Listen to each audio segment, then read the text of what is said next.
Okay, be honest. Have you ever fallen asleep to a murder podcast? Hmm? Or some crime show where the opening line is like, and then they found the body? Because I did. Like every single night. In some like effed up lullaby, I would listen to this before bed. And then I would wonder why I woke up anxious or every noise I was so sure was somebody out to get me. Hey there, welcome to Practice Your Positive Daily. I am the Sasser, and this is the show where we train our mindset like it's leg day, and we don't skip leg day, right? I am your coach, your hype chick, and today we're talking about one thing that's kind of sneaky we don't think about enough that messes with our energy, and that is specifically what we consume, what media we listen to, what media we see before bed. So this started because I was getting into this positivity thing, right? It was working good. I was feeling good, but I wanted more consistency. I wanted more grounded days, less spinning out, and less having to keep redirecting myself to the positive. So I zoomed out and I realized my evenings were full of chaos that I chose. I listened to murder mysteries and podcasts, and I listened to sad songs, or I would turn the TV on just for background noise, but it was always some drama-filled show. So I ran a little experiment. What if I changed what I fed my brain before bed for 1 week? Would it make a difference? The short answer is yes, it made a huge difference. And that's what we're talking about today.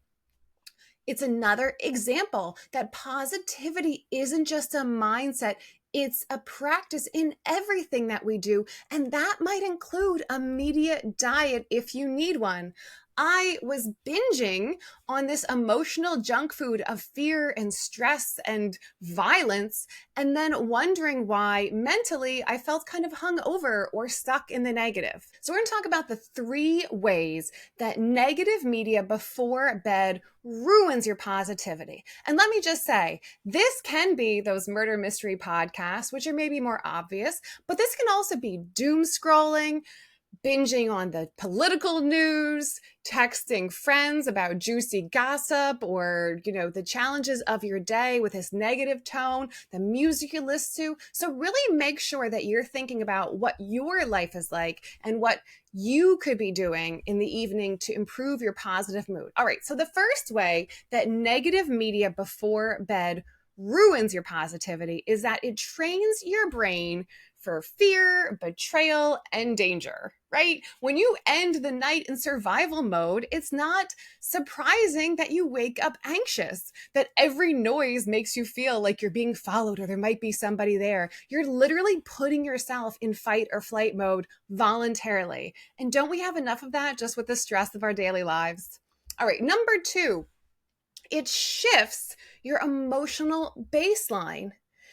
If heartbreak and violence are your nightly soundtrack, your nervous system doesn't know it's fiction. You're literally listening to the most violent, evil, unpleasant things and then wondering why you see the worst in situations. It shifts your emotional baseline. And the third way that this negative media before bed can really impact your positivity is that it delays your healing.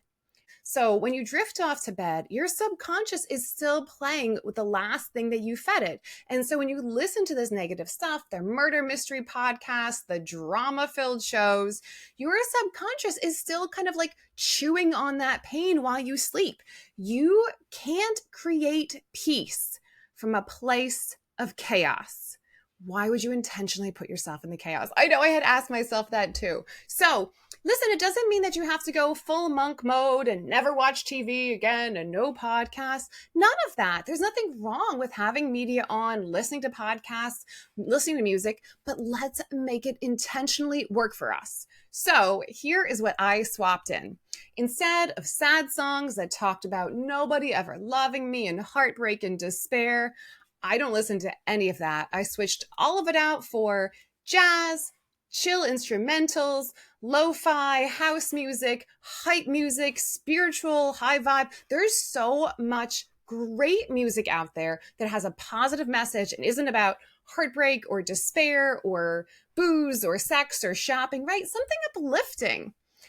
All those murder mysteries I watched, oh, the true crime. Oh, it's crazy now to think about it, right? But I switched out all that true crime for guided meditations, calming affirmations. Who doesn't want some gentle, lovely voice telling me that my future is going to be successful and I am so wonderful, right? It's great. It's lovely having this. It's such a big difference. I actually fall asleep to sleep time meditations that I just love. And the last one, if you are taking those text convos, those personal problems right before bed, doom scrolling, digging into the issues of the day, that has a place. I'm not saying that we shouldn't examine our lives, but maybe not do that right before bed. So again, you don't have to go full monk mode and never talk to anybody or not watch TV. Just be intentional. You are always practicing something. You might as well practice your positive. All right, this was a good one. I love to give you a positive of the day. It's your challenge, and here it is. Change the channel. Literally, figuratively, emotionally, fall asleep to something that feeds your future. The future you want, right? Let your brain rest in safety. Let your heart soften into something good.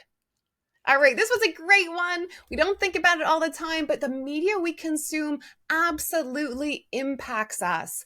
Go Hope Core. Leave the rest behind. Hope Core all day long. Leave the true crime thrillers for someone else. All right, so let's feed our minds better. If you need to go on a media diet, this is your call. Let's protect our peace. All right, as always, I love you, pleasant dreams, and I will see you again at practice.